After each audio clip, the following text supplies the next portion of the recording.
नमस्कार प्रिय दर्शकों। जय श्री कृष्ण, जय श्री राधे।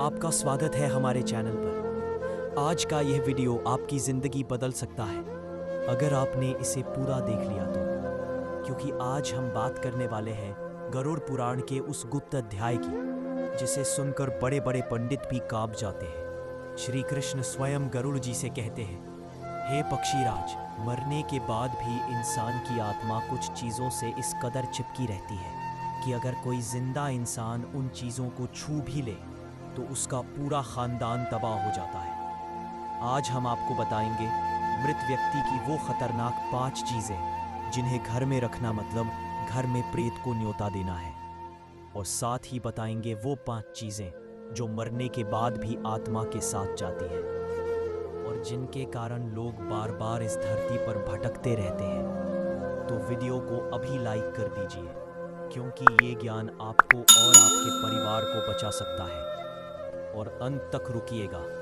क्योंकि अंत में एक ऐसा अचूक उपाय बताएंगे कि आपके पितरों की आत्मा को तुरंत शांति मिल जाएगी। चलिए शुरू करते हैं। एक बार की बात है, द्वारका नगरी में भगवान श्री कृष्ण विराजमान थे। अचानक आकाश मार्ग से गरुड़ जी तेजी से उतरे, उंजर झुकाए, हाथ जोड़े और बोले, हे नाथ, मेरे मन में एक भयंकर शंका है, कृपा उसका निवारण कीजिए। श्री कृष्ण मुस्कुराए और बोले, हे पक्षीराज, बेझिझक पूछो।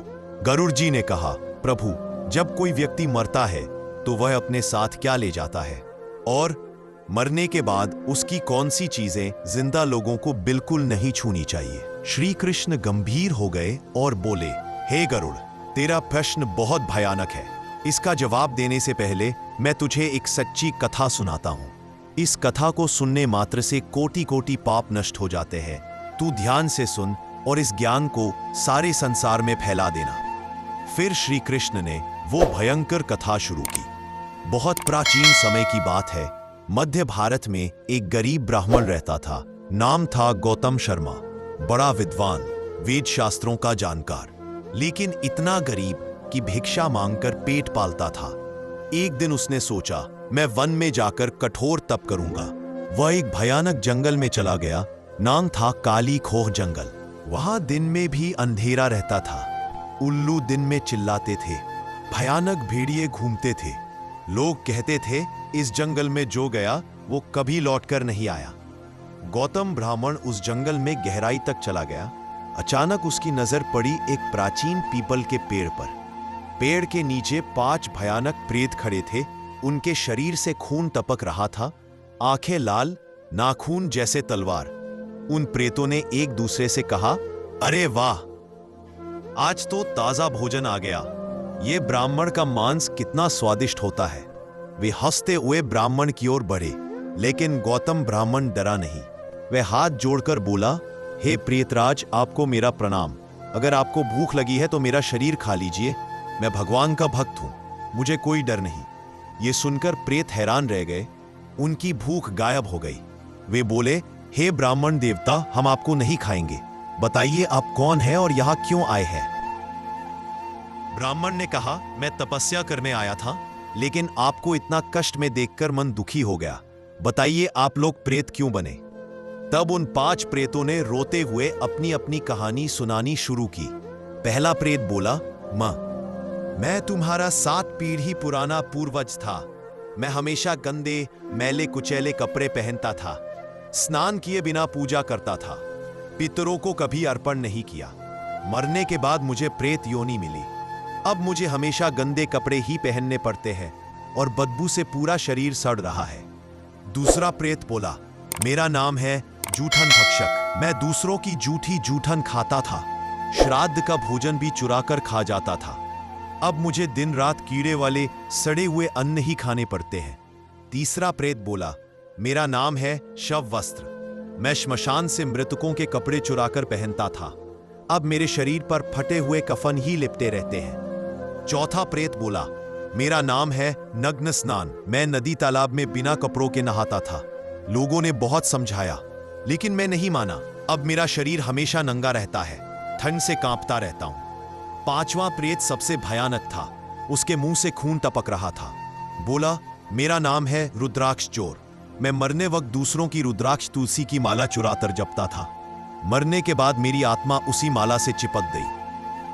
अब मेरे गले में वही माला लटकी है जो जलती रहती है।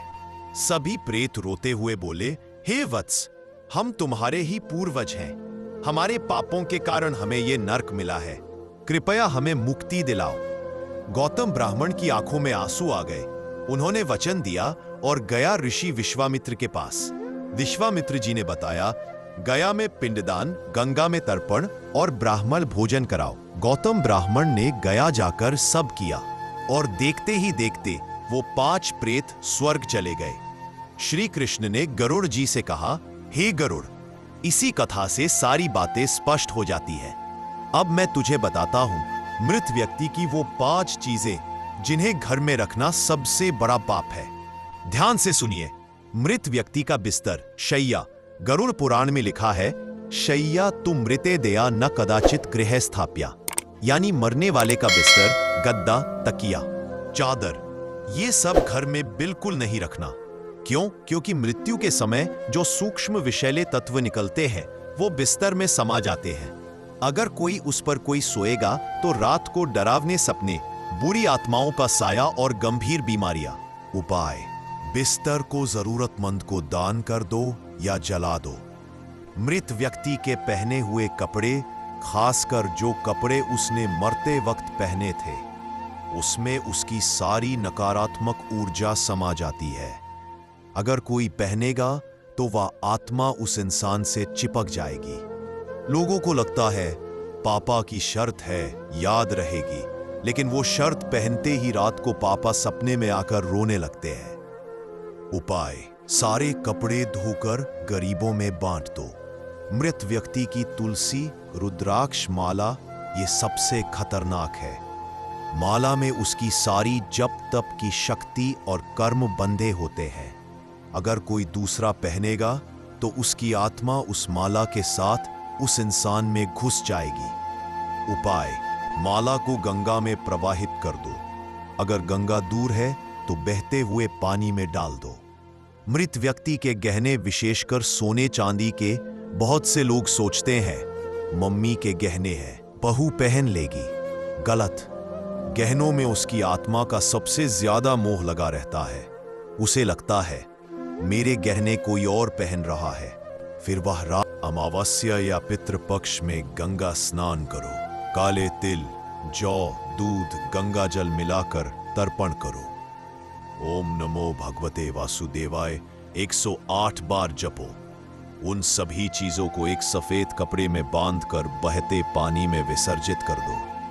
11 ब्राह्मणों को भोजन कराओ और कहो, ये मेरे पितरों के नाम का है। बस इतना करोगे तो आपके सारे पितृ प्रसन्न होकर स्वर्ग चले जाएंगे और आपके घर से सारी नकारात्मक शक्ति हमेशा के लिए चली जाएगी।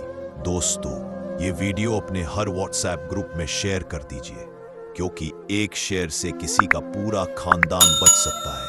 अगर आप चाहते हैं कि आपके पितृ आपको आशीर्वाद दे तो कमेंट में लिखिए ओम पितृभ्यो नमः और चैनल को सब्सक्राइब कर लीजिए, क्योंकि अगले वीडियो में बताएंगे गरुड़ पुराण के अनुसार मरने के 11वें दिन क्या होता है।